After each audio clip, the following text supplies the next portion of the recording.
আসসালামু আলাইকুম, সবাই কেমন আছেন? আশা করছি যে যেখানে আছেন ভালো আছেন, সুস্থ আছেন। আমরা আল্লাহর অশেষ রহমতে ভালোই আছি। তো নতুন আরেকটি ব্লগে সবাইকে স্বাগতম জানাচ্ছি। সকাল সকাল রান্না করে চলে আসলাম। তো রান্না বসায় দিছি। আজকে প্রচুর গরম রান্না করে, মানে তাপমাত্রা এত বেশি, রোদ তেমন একটা নাই, তবে কেমন জানি ব্যবসা একটা গরম লাগতেছে। আর এখানে ডাল বসায় দিছি।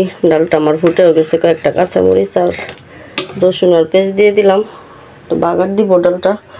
আর এখানে মুরগির মাংস ভিজিয়ে দিছি, যে আমি গতকালই বলছিল মুরগির মাংস রান্না করার জন্য। তো ফ্রিজে এতটুকু মাংস ছিল, তো ভাবলাম আজকে রান্না করে দিই। আর এখানে গরুর মাংস বের করছি, এগুলো আমি রাখছিলাম শুটকি দেওয়ার জন্য। গরুর মাংসের শুটকি আমার বড় ছেলে খুব পছন্দ করে, তো শুটকি দেওয়ার জন্য এগুলো রাখছিলাম। একদম ফ্রেশ টাটকা মাংসগুলো, যেগুলো একদম ফ্রেশ মাংস যেগুলো, ওইগুলো দিয়ে শুটকি দেওয়া লাগে। তো তেল চর্বি যুক্ত মাংস দিয়ে শুটকি হয় না। আর এগুলো এখন না, আরো আধা ঘন্টা আগে ভিজাইছি, বরফ ছাড়ে বাপ।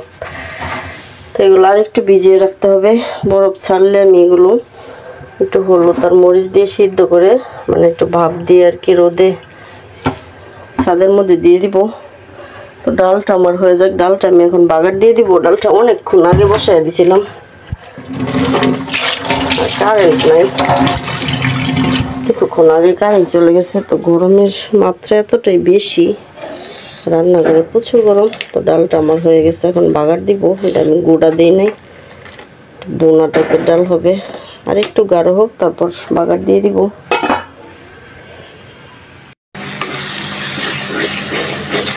মুরগির মাংসটা বসায় দিচ্ছি, মশলাটা ভালোভাবে কষায় নিলাম, মাংসগুলো দিয়ে দিব।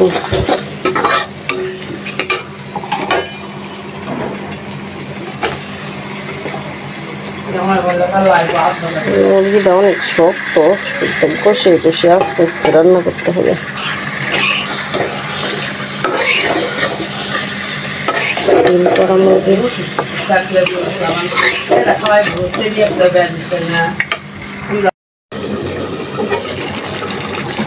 তো মুরগির মাংসটা কষায় দিছি, মুরগির মাংসটা আস্তে আস্তে হোক। এই মুরগিটা ডিম পাড়া মুরগি, তো সেজন্য একটু বেশি সময় লাগে সিদ্ধ হতে। আস্তে আস্তে কষায় মানে রান্নাটা করব। অল্প একটুই ছিল। আর এখানে গরুর মাংসের একটু তরকারি আছে, জামিরে পরোটা আছে, সকালবেলা পরোটা ছিল, তো ভাবলাম জামিরে দিয়ে দিই গরম করে। আমার ছেলে এখনো কিছু খাই নাই, তো ওভেনে গরম করে দিয়ে দিব। তো সব কাজটা শেষ করে দুপুরে খাবার খেতে বসলাম। কারেন্ট নাই, প্রচুর গরম, আমি খাই নাই। আমি যে রুটি খাইছিল সকালবেলা, পর আর ভাত খাই নাই। সানির আব্বু খাইতে বসছি। আজকে রান্না করছি ডাল আর মুরগির মাংস। গতকালকের ভর্তা ছিল চাপার। অনেক খিদা লাগছে, কিন্তু অনেকক্ষণ ধরে বসে রয়েছি, কারেন্ট আসে না।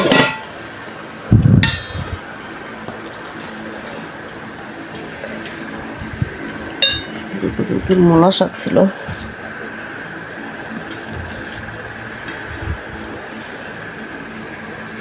দেখেন এই ফ্যান চলতেছে, তার দিকে শুধু গরমে খুব খারাপ লাগতেছে। বিসমিল্লাহ।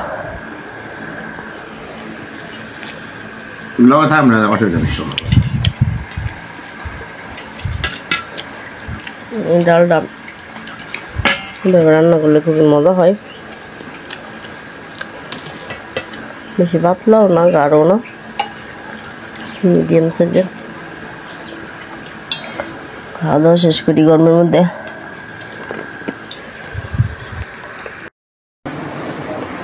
তা এখন সময় হচ্ছে রাত 8টা বেজে গেছে। দুপুরে খাওয়া দাওয়া করে আজকে অনেকক্ষণ ঘুমাইছি। তো নামাজের পরে, মাগরিবের নামাজের পরে কিছু মেহমান আসছিল, তো ওদেরকে নাস্তা টাস্তা দিলাম। সানির আব্বুর পরিচিত।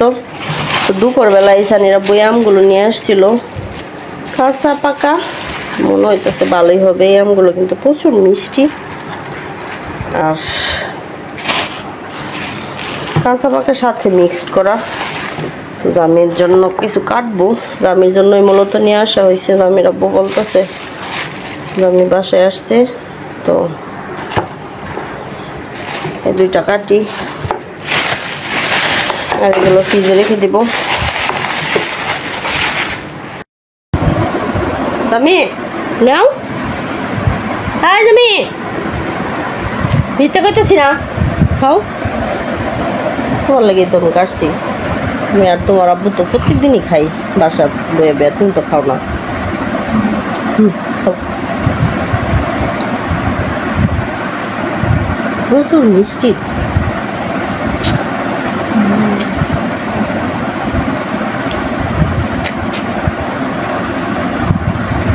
এবারের সিজনে দেখা গেছে আমের সিজনে অনেক আম খাইছি। সানির আব্বু অনেক অনেক আম কিনে আমের সিজনে, বাসায় তো কেউ নাই, আমি আর ওই শুধু, ছেলেরা তো ঢাকা থাকে জানেনি, তো ওর আমি থাকি যতগুলো আম দেখা গেছে এই পর্যন্ত নিয়ে আসছে সবগুলো বেশিরভাগ আমিই খাইছি। ওর তো ডায়াবেটিস, বেশি একটা মানে খাইতে পারে না, তারপরেও খাইছে ও।